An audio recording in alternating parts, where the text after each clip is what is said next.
wanted to see me home with a bike, so it was not a good thing. And the other one was my partner back then. So he was it's either their bike or me.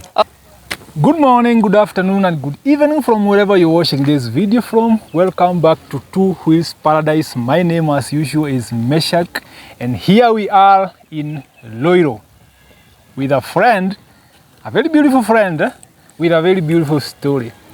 You know, as usual, this channel is about growth.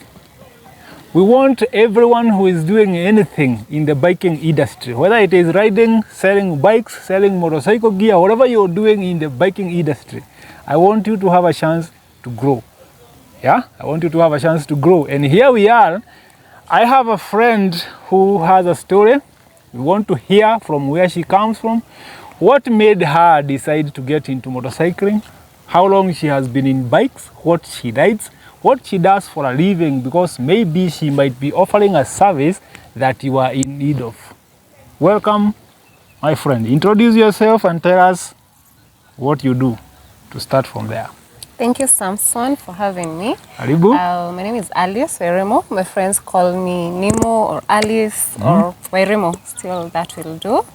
And I'm glad to be here to participate and just share my biking story. I must say thank you because I requested you to be here and you accepted.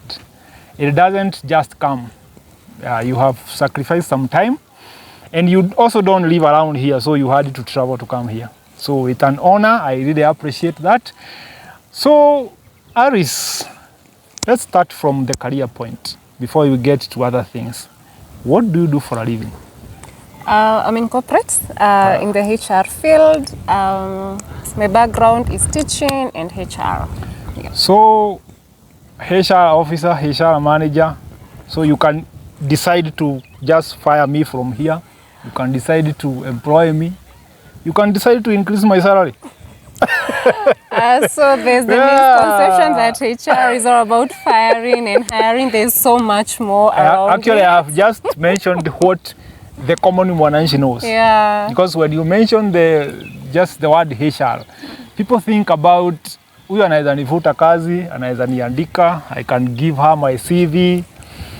What else do you do in the HR industry? We do a lot of trainings. Training about? Different training, dependent on the function or the department. We also just general wellness. We do wellness trainings, we do finance trainings. Basically, we facilitate the trainings for the staff.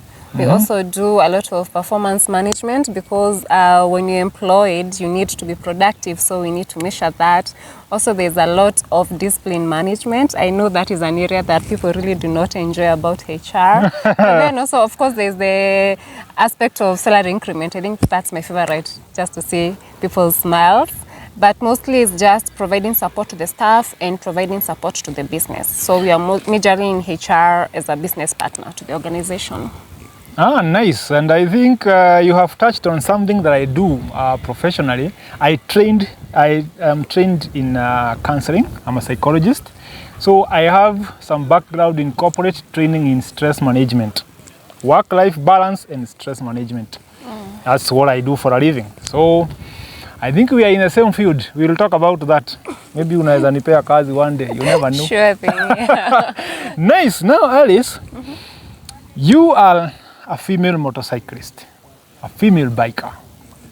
And I want to assume that you are not so old. So now, here we are, a young HR, a young female biker. Okay? You are in corporate, you are in biking. How do you balance this life? How does it work for you? Time to work, time to ride, time to have friends, time to go out like any other young women.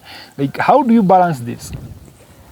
It's all in time management, really. Of course, work takes a lot of my time because it's an 8 to 5 kind of work, and sometimes you need to work overtime, so there's that. But the weekends are for friends and for riding.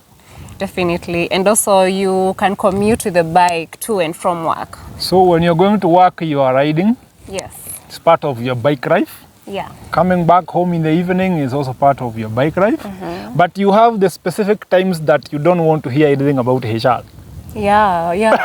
There are those days that you don't want to hear Yeah. anything about HR. Public holidays, Saturday, Sunday, Yeah. and any other day that you get a chance. True. Yeah. For people in the corporate world, I know time is quite squeezed. There was a time I was working in a bank around 2014, 2015. I was working in a bank. I know time is not enough when it comes to the people who are in the corporate. Yeah. But for you, you have found a life of a balance in life, motorcycling, corporate life. Do you also have time for family and friends Of who course. are not in the biking? Because now, we as friends who are in motorcycling, we can ride anytime, anywhere. Do you have time for friends who are not in biking? Yeah, I do, but I'm almost all the time telling them they need to, be bikers. But I do make time for my friends. In the night, I don't ride at night. You don't like because it? I don't like. Yeah, I can, but I don't enjoy it. Yeah, I find it to be more risky. So mostly I'll be hanging out with my friends in the night. Also, I can ride to where we are meeting. Really. So okay. they don't suffer. I can't say they suffer. I've not had any complaints from my friends saying that biking is coming way ahead of them. So I do find a perfect balance, but also I try to make them join us so that, when your friends are riding, you get to experience more. But I do make time for family as well, because family is really key, very important, and my friends are my family. So now it's time for biking, no time for family. It's time for work, no time for biking. So you have to balance whatever it is and make sure it is working. Yes. What pushed you to get into motorcycling? Because it's not just normal for a young woman to get into this. It's more of curiosity. So I had a friend who used to ride Suzuki Jixka. Jigsaw. Yeah, I think 800cc, and he one day pillioned me. I remember we were cruising at 240 kilometers per hour, and I couldn't believe, That sounds like Suzuki GSXR 750.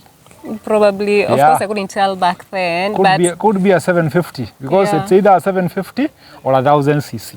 Ah. Those are the two jigsaws that have that behavior. Yeah, so it was a very out of this world kind of experience, experiencing that speed and also being scary. There was a lot of excitement around it, and I knew I would want to do this in future. I would like to own my own bike. So now, out of being scared, you decided I want to get into it. Yes. Really? Yes. Yeah, I think being scared was less than the excitement that I got from just cruising at those speeds, and also the freedom that it comes with, because you are able, to go anywhere. Sometimes with a car, you're a bit limited. That one is true. I have a bike and I have a car. And most of the times I find myself picking the bike, even when the weather is not so good. But I just want the bike. Yeah. I just want to ride the bike. There are so many things you cannot experience when you are in a vehicle. True. And looking at it, many people who have never been to biking look at bikes as dangerous. They are not fashionable because you get dusty. When it starts raining, you get rained on. A lot of weather-related and environmental-related issues people consider not to be fashionable. But for us who are into biking, No. I would rather get rained on with my vehicle at home, but as long as niko kwa bike, mi niko sawa. That kind of thinking, I don't understand whether it is, do we work and we look stupid, or is it normal? How do you consider this? The amount of money you have spent in buying your bike is enough to buy a vehicle, but you decided, I want the bike. Yeah. Whether it's raining, it's sunny, it's at night, or whatever it is, I want the bike. Someone else will look at it like, you don't know what you're doing. There is so much risk in motorcycling. Weather is not very favorable. I don't know, a lot of stories. But you don't see them as it is. I think those are just challenges you have to navigate with having a bike. But the joys that the bike brings supersedes those challenges. Yeah, that's what I would say, because, the risk, there's always a risk, whether you're on a bike, whether you're in a car, or whether you're walking. Yeah, anything can happen. So really, I think you just choose what to go with. So for us, it's biking and it's fun, you know. So all the risks, we are aware of all the risks, and we try to ensure that we at least navigate around them in such a way that you're protected. Nice. How long have you been riding? I think I can say cumulatively for 2 years, because when I got the bike, I was very kind of scared. So it took a while for me to take off. But I would say 2 years, yeah. Around 2 years? Yeah. Same bike or you have changed? No, same bike, same bike. Same bike? Yeah. You started on a 250cc. Yeah. How did you feel it the first time?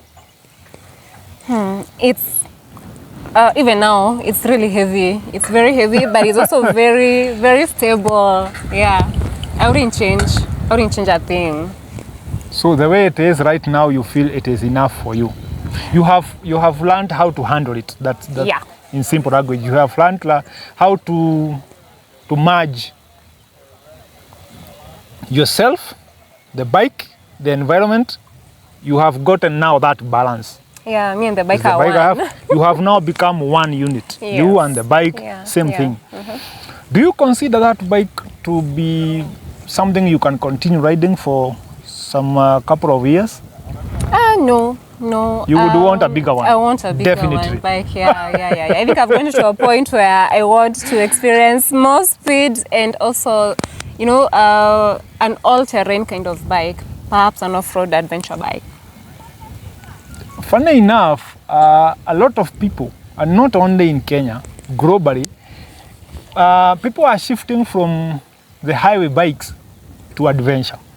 Yeah. The same reason I shifted to the Honda I ride, because I can go anywhere I want. Whether it is the highway, I have enough power and speed to overtake everybody. When it comes to away from the highway, I can go. Yeah. Fight potholes, I don't really get scared. Bumps, surprise bumps from the local, the local roads You that don't are feel not them. marked. Yeah. You don't have a lot of fear. Is it the same reason why you want to shift? So I think first is the fact that I've outgrown my bike. The You CC, feel you I want a have, bigger CC bike. Yeah. And also, yes, I would like to explore more of rough terrain moving forward. You see, with an adventure bike, you can go to any highway or off-road.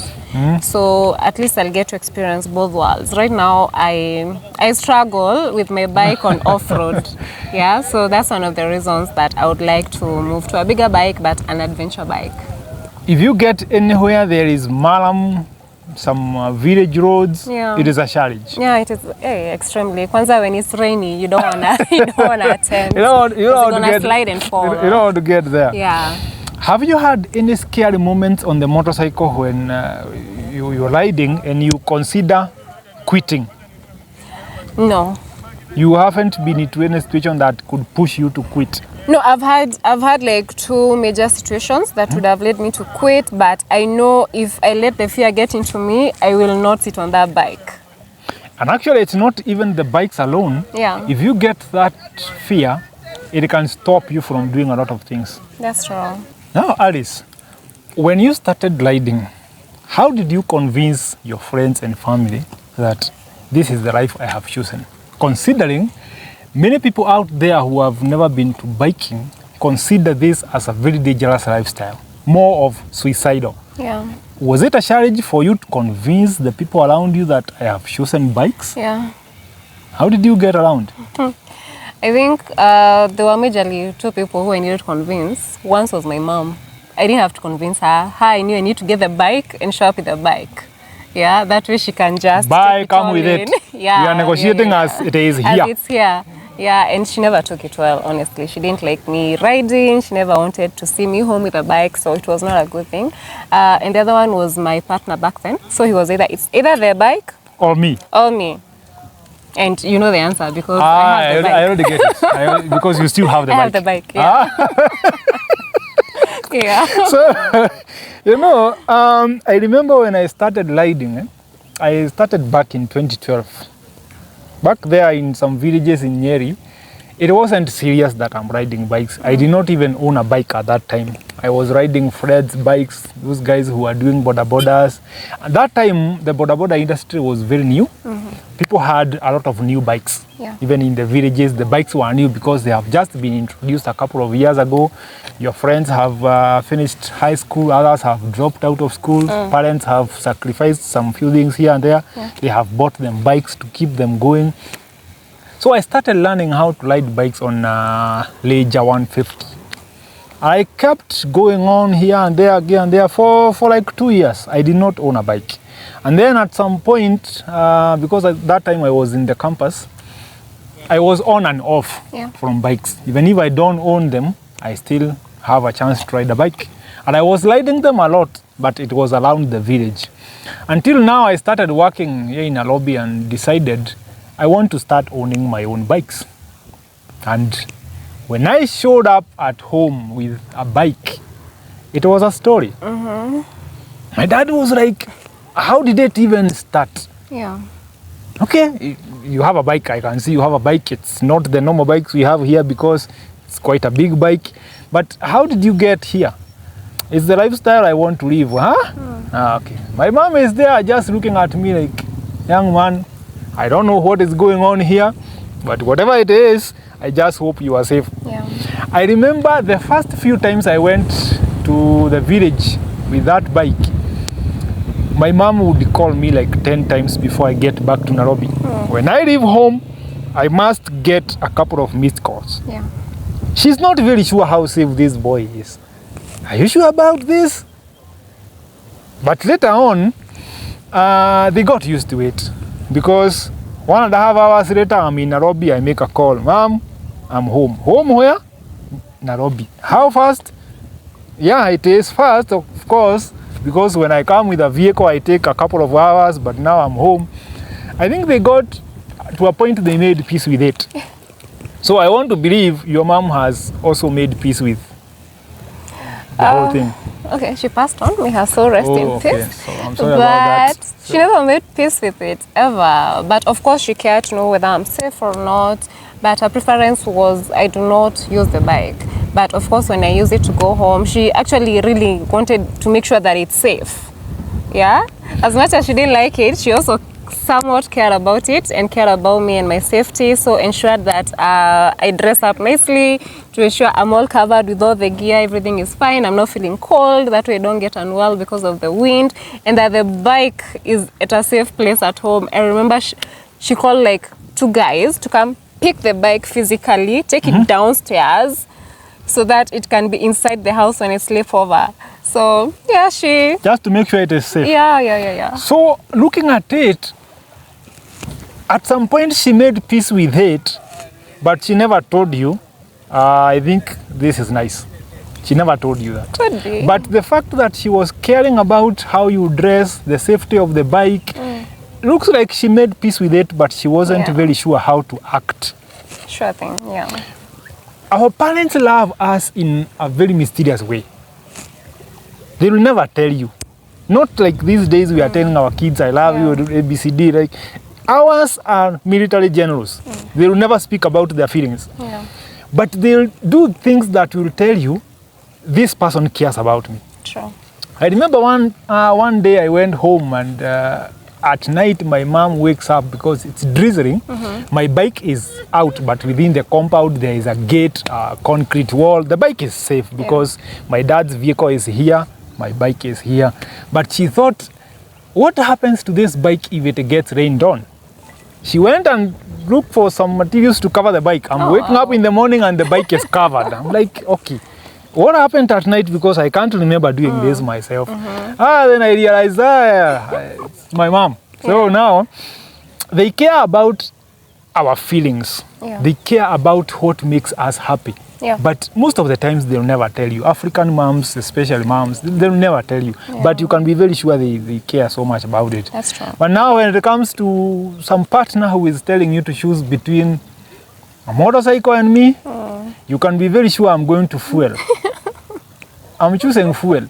Yeah. You can be very sure if you subject me to that, you can be very sure what the answer is going to be, because I don't even see us getting into that discussion with a sober mind.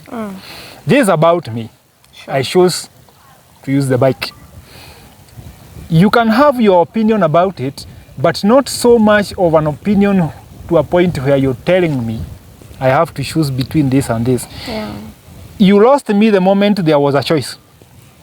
That's the truth. The moment there was a choice between A and B, that's the moment you lost me.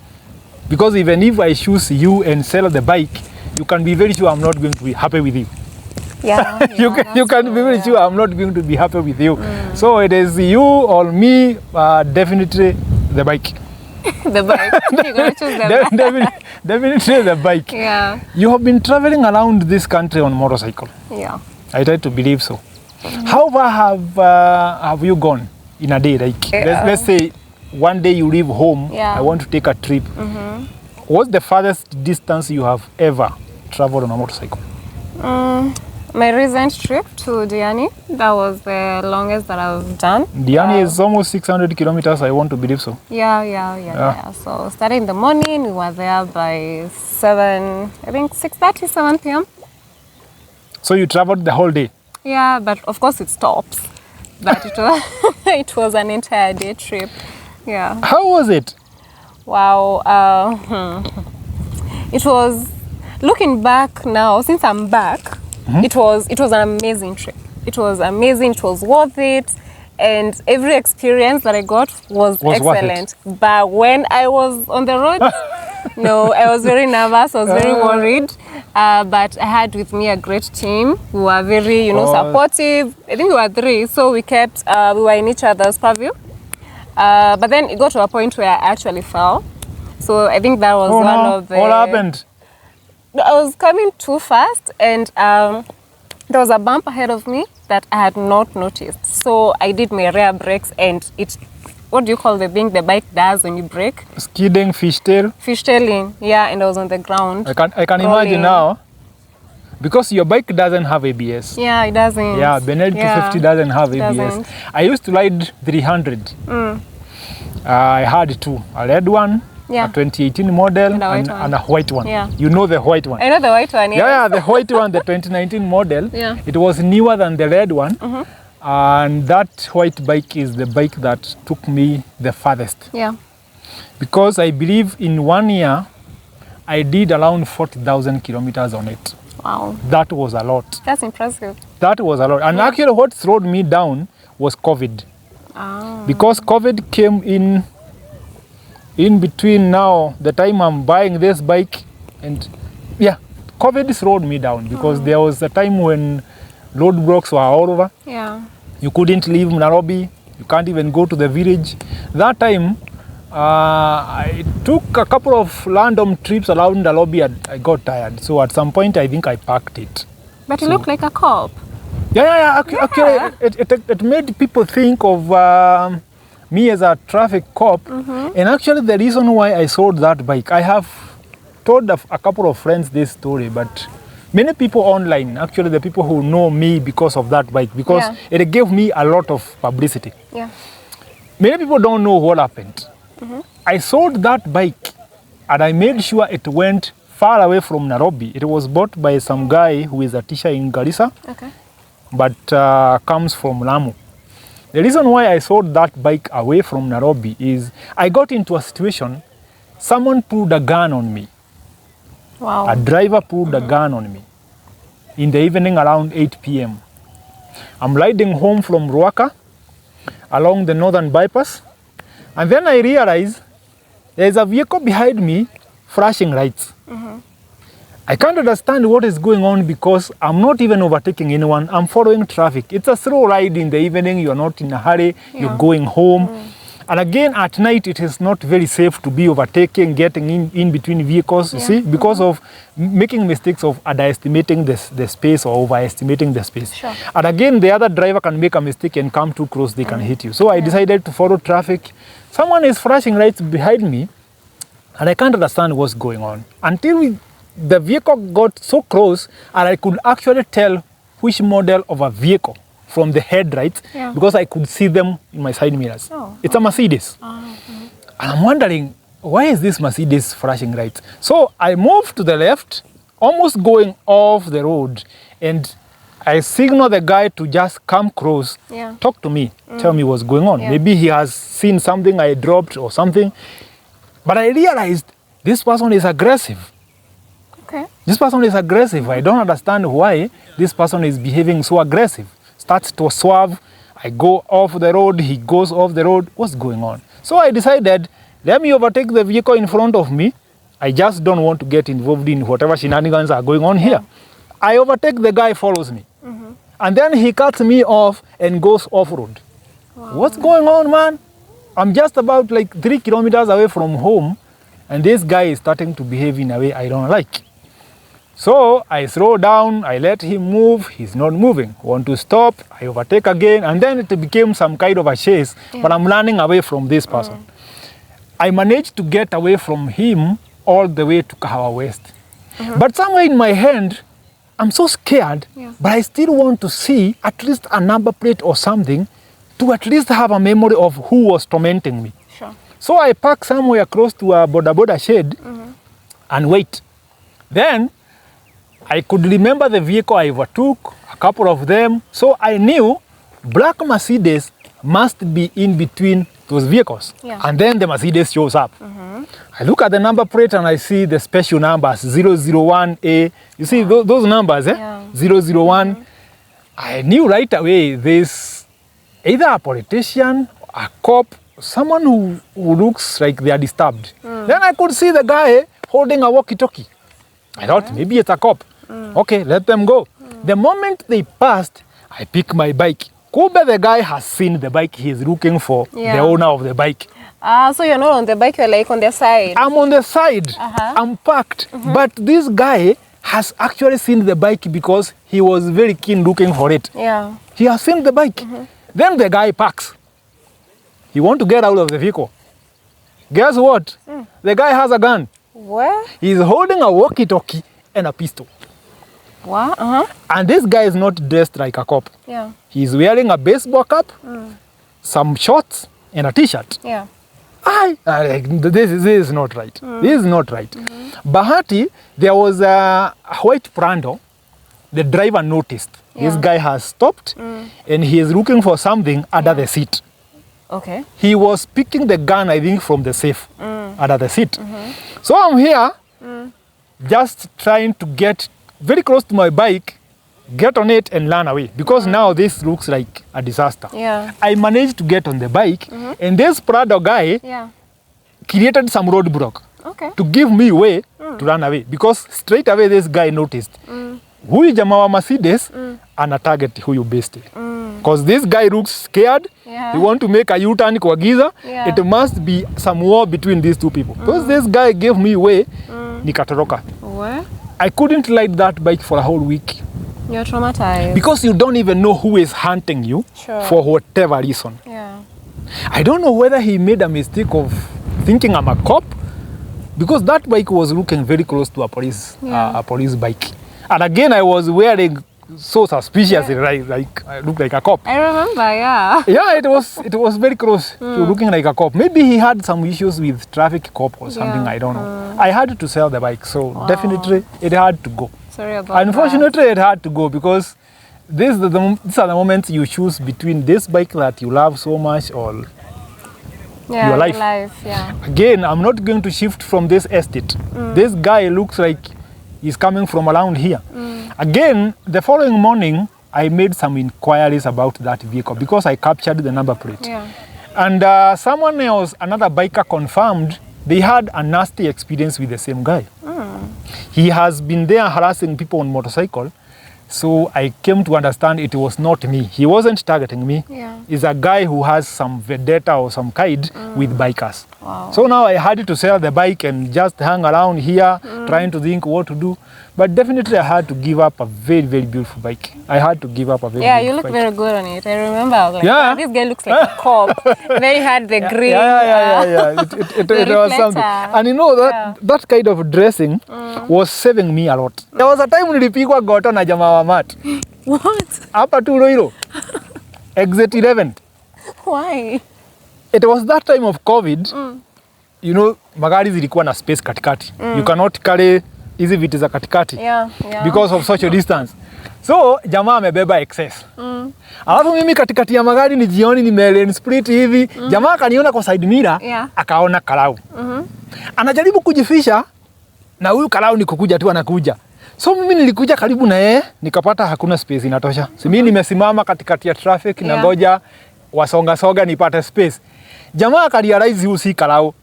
Nilipigwa goto baada nilikuwa na helmet. Pigwa goto. Hata jamaa anaanza kuniambia, "Wewe unafanya nitoroke." Unafanya nitoroke. Sasa nimefanya nitoroke wapi? But tulikuja tukaanza kucheka. Jamaa nilipiga goto hapo kwa traffic. So it was a nice experience, but now I had to give it up. Makes sense. Wewe umeamua this is the life you want. And it is learning a proper balance between you being in the corporate world and being on motorcycles. Where do you find yourself making more friends? Into biking or into corporate? Honestly, I'm gonna say biking. Biking gives you a lot of chances to make friends. It's very informal. You see, in corporate, it's more of networking. Yeah, you're networking because you need networks in your corporate life and all that. But biking is informal. You make friends for life. Yeah, more friends for biking. You find in corporate to be a little bit tight and more formal. Yeah. You don't have a lot of fun over there.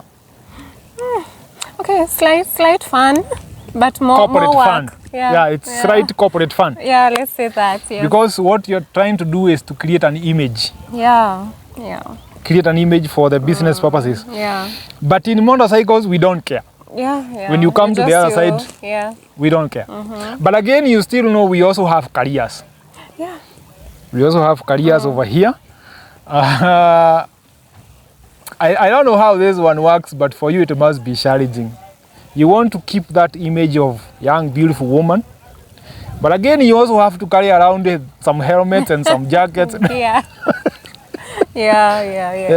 It's interesting. Sometimes you have to walk in the office, and since usually, I'll put on a dress and heels, so you have to carry them to work. Oops. Yeah. And then you have to now, just dress down after you've come in with the bike in the morning. You have to remove the trousers, the gears, and now just get into your corporate wear. So, do you carry them in a bag or do you wear them inside, or how does it work? No, I'll carry them in a bag. So when you get to the office, the first thing you do is to dress. Yeah, it's to dress up, And you don't find it weird? You have made peace with that? At first, it was weird. Actually, I used to come in very early before the rest of the team comes in so that they find me dressed up and all that. But then, really, you can't hide a bike. So eventually, they got to learn that I do come with a bike once in a while. And I have to come in with my gear and then change. And then when I'm going home, do the same thing again. Remove the dress and the heels and then put on your jeans and your boots and ride away. And when you make peace with it, it starts now becoming fun. Coming to work on a bike. There is a lady who rides called Michelle Morgan. She was once in, I think is it K24? I think it is K24. She was bringing some music shows at night. And I could see her getting up the lift with her bike. Sometimes the full bike. Get the bike into the lift, go up with it to the studio. Sometimes just leave the bike, come with your helmet, and even the camera crew seemed to enjoy covering her going up and down and stuff like that. The bike life. At some point you will have to accept the fact that vehicles have become so monotonous. So monotonous. The bikes that we ride are enough to get us very beautiful vehicles. Because the cost is not so cheap. And many people think that we buy bikes because they are cheaper than vehicles. Oh my God, these things are so expensive. These things are so expensive. And not only the bike itself, but the bike life. The bike life is expensive. So if you decide to get yourself a vehicle with the same money you used to buy the bike, you're getting a good vehicle. You are. So you have a choice between, do I buy a vehicle and make a name as a HR who comes in a Mercedes C180, pulling up to the basement of the building where you work and in a C200 compressor, Yeah. But you also have to think, what more does this compressor come with? Going home, pack it, get into the house. Come to work, pack it, get into the office. There is nothing in between. But motorcycle is life. Yeah. The moment you sit on it, this is life. True. Is life. And again, you don't have the worries of will I get to work late. You can maneuver. Always. Yeah, lane split. Yes. There's always a way of getting to work. But a lot of people don't understand this. Especially now when it comes to understand it. You have to get into it to understand it. Yeah. Especially for you guys who are employed or working the corporate field. For us who are consultants, like myself, I'm a psychologist. I run around getting to my clients, getting to companies where I train. Biking is also part of my commute to work. I have a vehicle, I can choose to take the vehicle or take the bike. Yeah. But even when I decided to take the bike, the way I'm dressing, I'm going to spend the rest of the day dressed that way. Oh. So I have my corporate set of riding gear that I ride with when I'm going to train in a company or visit a school or something.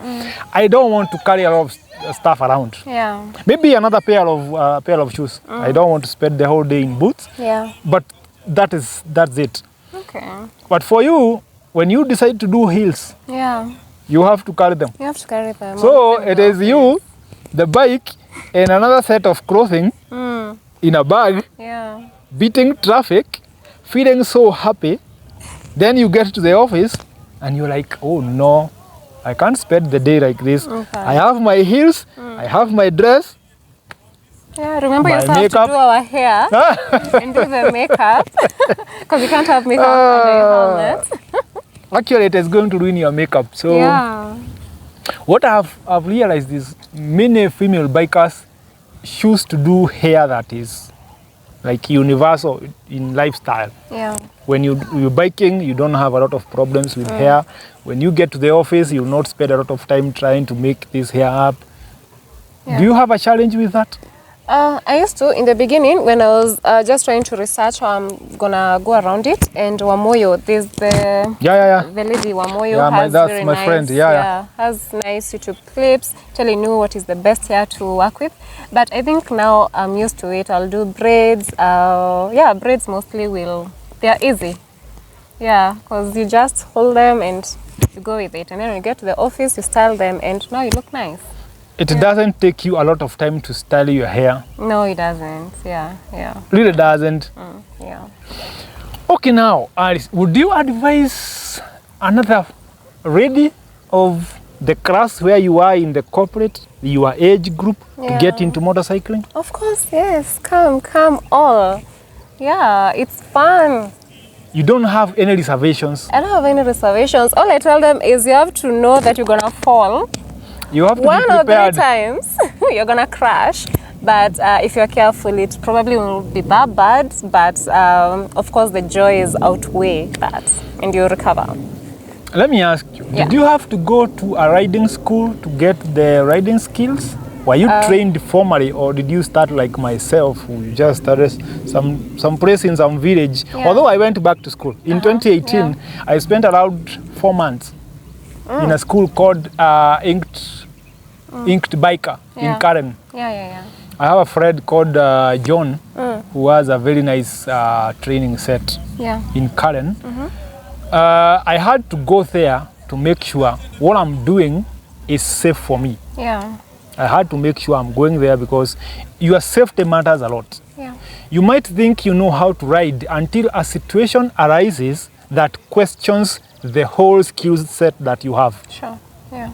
Like that of surprise bump. Yeah. You did not even know what to do. I didn't know. The only thing that came to your mind is I have to stop. Yeah. Trying to stop was not the best way of doing things, but it happens. It happens. When you are a beginner, you will have to go down at some point. Yeah. Kwa gate ya kwako, kwa parking. Anyway, you just have to go down because your body is not accustomed to this life of wrestling with some weight. Yeah. Yeah. You go this side, the weight comes with you. You go this side, this wrestling with weight, until your body gets used to it, you will have to go down a couple of times. But again, the beauty of going down when you are a beginner, you rarely get hurt. Yeah, for some reason you rarely get hurt. You rarely get hurt. And you know why? It is because you are not going down so fast. Makes sense. You're not going down so fast. You are already scared of this machine. You're already scared of this beast that is running faster than your head. You're already scared. So even when the situation comes that challenges you and you have to go down, you will have struggled to slow it down. You're going down at a very slow speed. The only thing you can do is maybe break some side mirror. Definitely it will break if you are unlucky. Some brake levers, crash levers, depending on which side you go. You can get bruises here and there, but nothing major. Nothing major. Because for the last decade that I have been on bikes on and off, I haven't been treated because of motorcycle injuries. Surprisingly, I haven't. The last time I got an accident was 2019 September. But that one was bound to happen because my head wasn't working properly. I was rushing to hospital to see my mom who was going through some treatment for cancer. She was actually supposed to go to theater that morning. So I believe I was kind of depressed. I did not see that guy crossing the road. It was a vehicle, a taxi guy. He just crossed in front of me. I think I saw him too late. I slammed the brake so hard and I went down. I never hit the vehicle, but I went down. But never got injured. I've not been treated for motorcycle injuries. Okay, God's grace, definitely, because sometimes you cannot boost around that you have a lot of skills. But I also know I have skills in riding. For those years and the almost 100,000 kilometers around the country, I know I have skills, but I cannot say I have the best. Because we have people who have been there for longer. We have people who have been trained even in international syllabuses in riding motorcycles. For us, it's just by the grace of God and also being careful. Is what you're doing. So for you, if you haven't been injured because of a motorcycle, you just try to maintain it that way. Don't get yourself into situations where you can get injured or lose your life. Or get yourself in compromising situations where you're getting helpless. You just have to make sure you don't get there. Now, Alice, I know in our biking community, we have a lot of groups. We have things we consider like families, people that we go out with, people that we live on the same direction with. We have divided this biking community into groups, into so-called nyumbakumis and stuff like that. Are you in any of them? So I'm in several groups. Of course, sometimes you find yourself in so many groups because of the rides that you're doing. But my major groups are the Outer Ring Nyumbakumi because, of course, of where I stay. And then I have the Pikidada. It's a group of ladies who ride. Yes, it's an all pink group and it's like family. We support each other in so many aspects of life. Not only do we ride together, but we also get to enjoy the feminine, aspects of being a lady, like going out for tea parties, doing picnics, and also really supporting each other when you're going through difficult moments. So it's an amazing group and I love being part of it. So now this sounds like one of the reasons why you love bikes, because there is a community of people you can commune with. People you can gather and discuss things that are not even related to motorcycles. That's true. It makes sense because the fact that you are on bikes does not give you immunity from the challenges of life. That's true. As a human being, you have to go through stuff. Sometimes we have seen people with loss and grief, lost spouses, lost parents, relatives and stuff, and we support each other.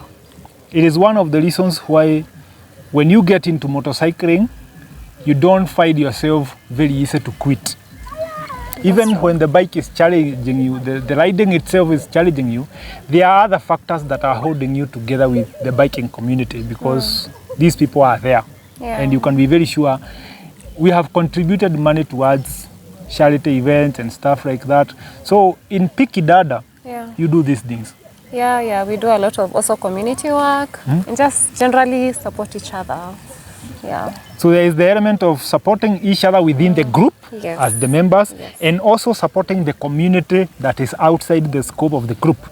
Yeah, the group has actually gone ahead and donated gear to Riding bikers who gear. do not have gear. I think there is one activity coming up where we are going to support a school in giving sanitary pads. So yeah, it's all out. I think I have seen a campaign about sanitary pads. Yes. So you are in that campaign. Yes. That's amazing. Yeah. That's nice. Even if life on bike is challenging and other things, there is something to be proud of. Yeah. You give back to the community. That's amazing. That's amazing. How long has this been going on? The Piki Dada, honestly, I can't say for sure, but I think it's years.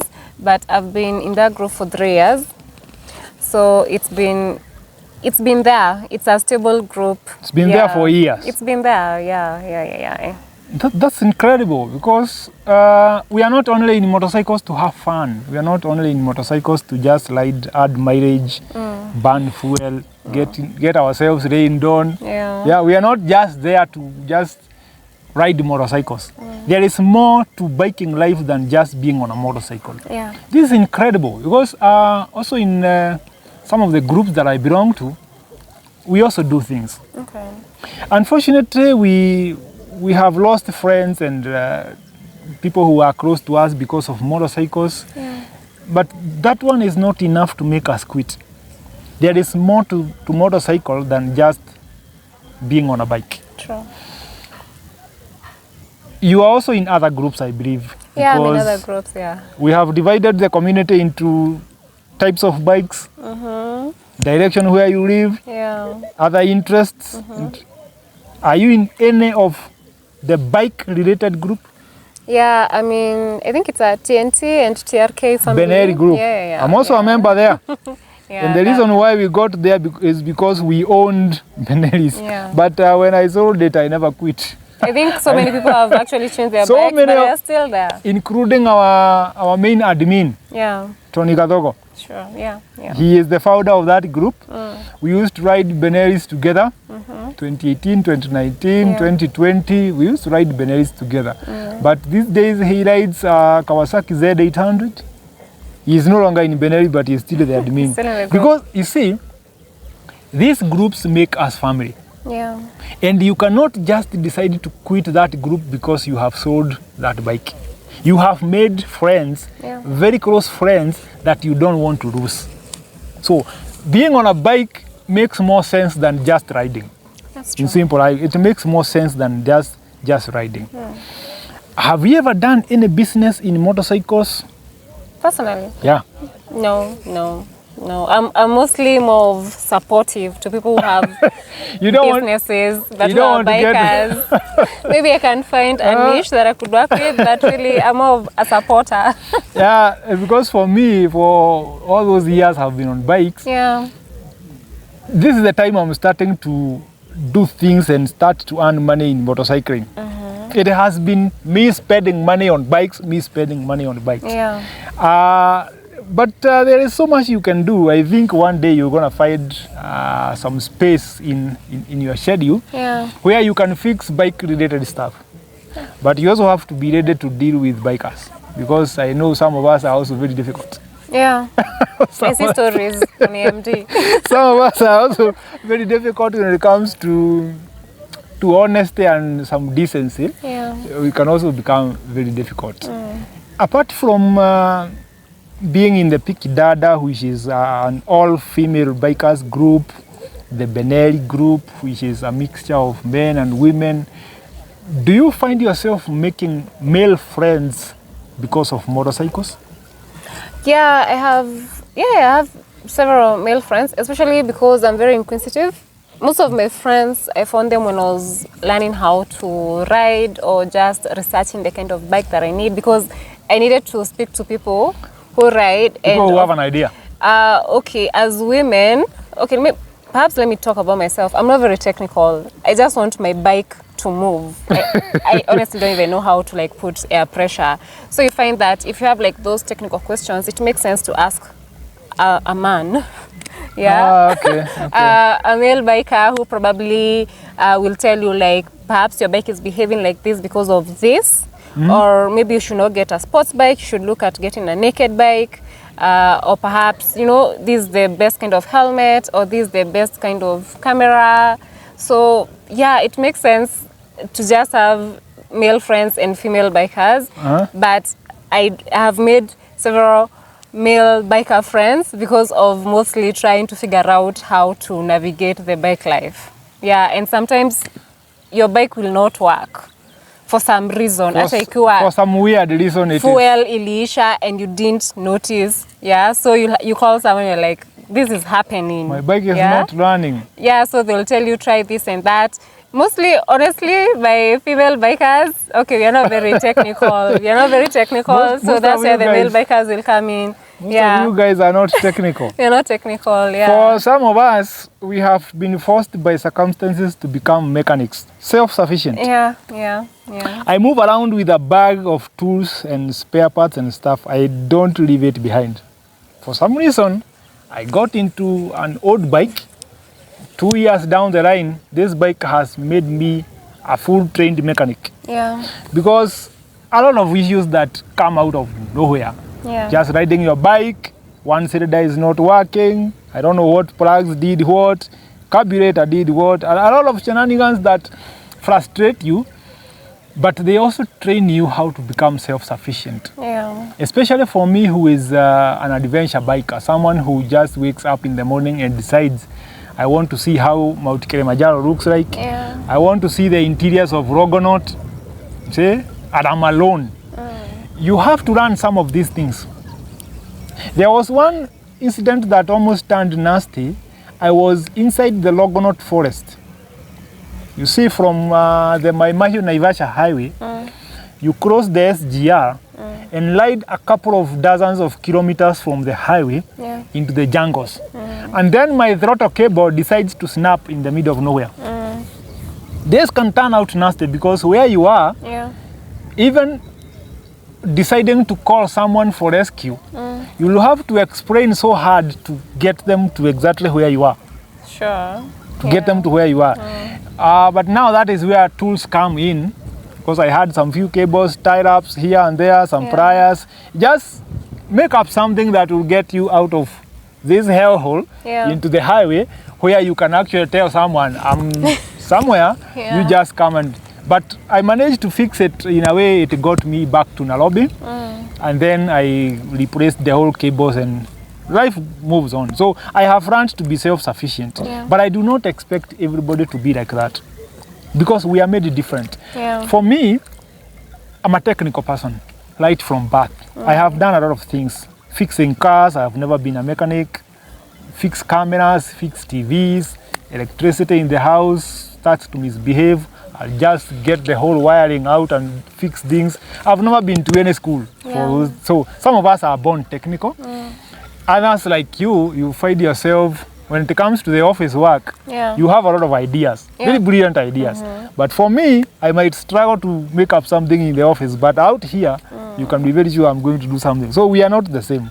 Either way, when we meet, I can ask you a question, you can ask me a question, depending on the field where we are.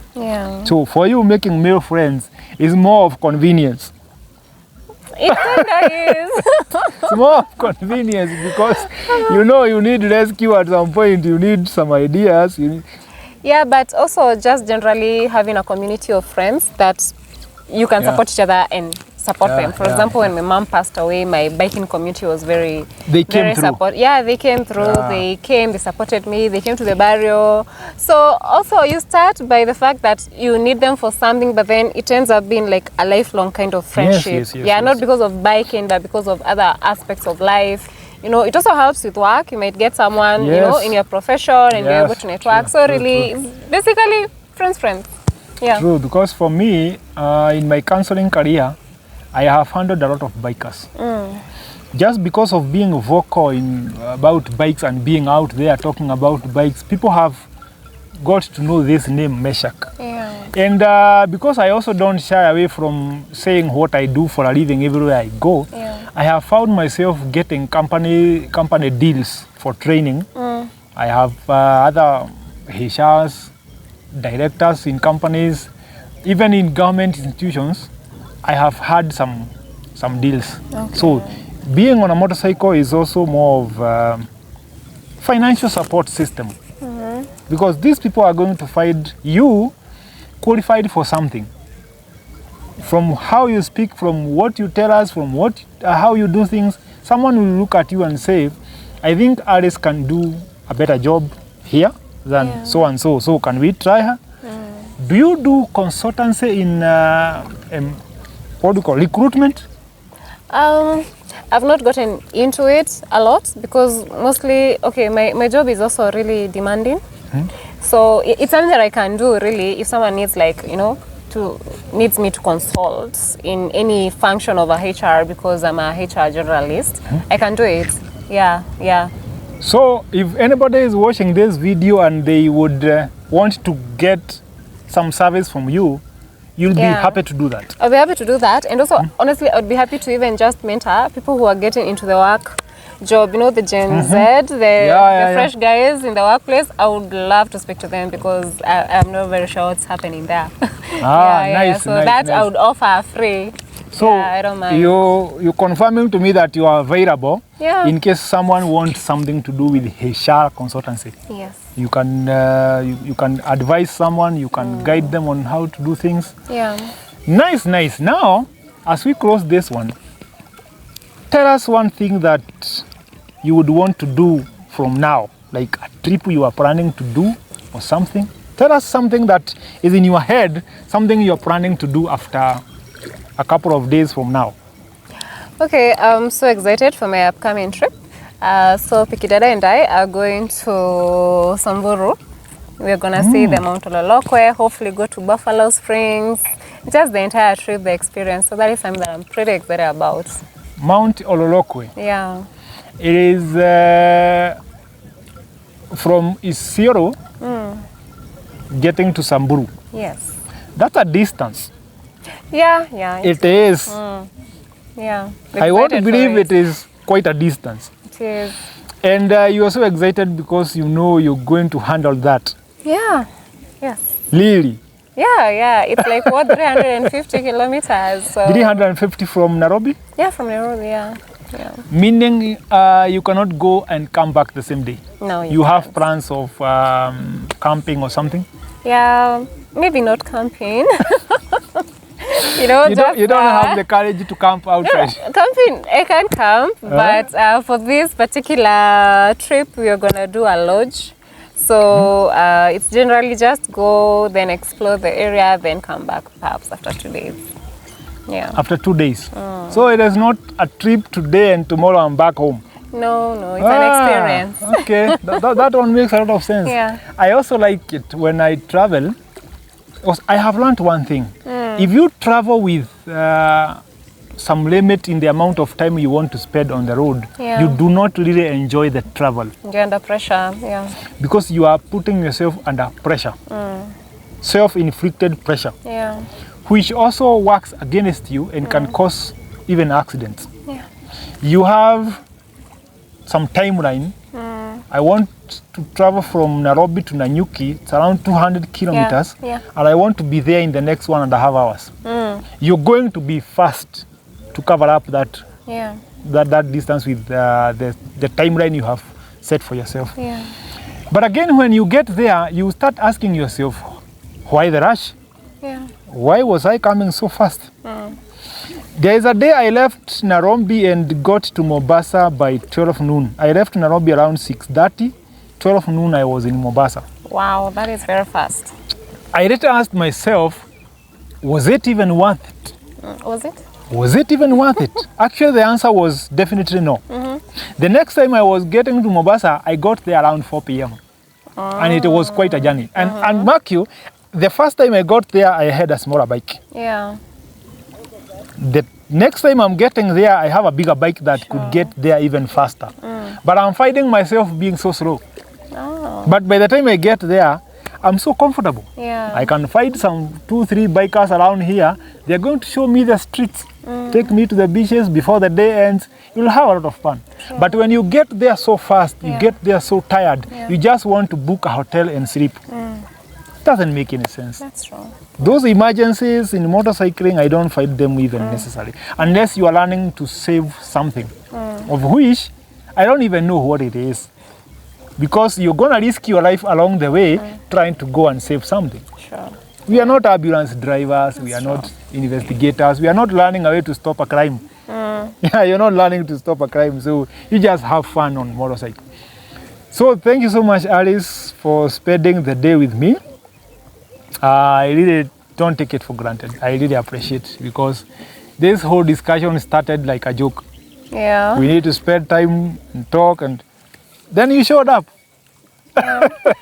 Then you showed up, and here we are. It's a couple of minutes we have been having a discussion. I really appreciate having you around. And after the trip to Mount Ololoko and Samburu, we might have to come back here and share the experience. Yeah, definitely. What do you think? Yeah, I would love to. And then you can come with a couple of Pikidada members. Yeah, please have us, yes. Maybe like some other girls. Yeah, that would be wonderful. Yeah. Yeah. See you around. Thank you for having me. Santi. All right.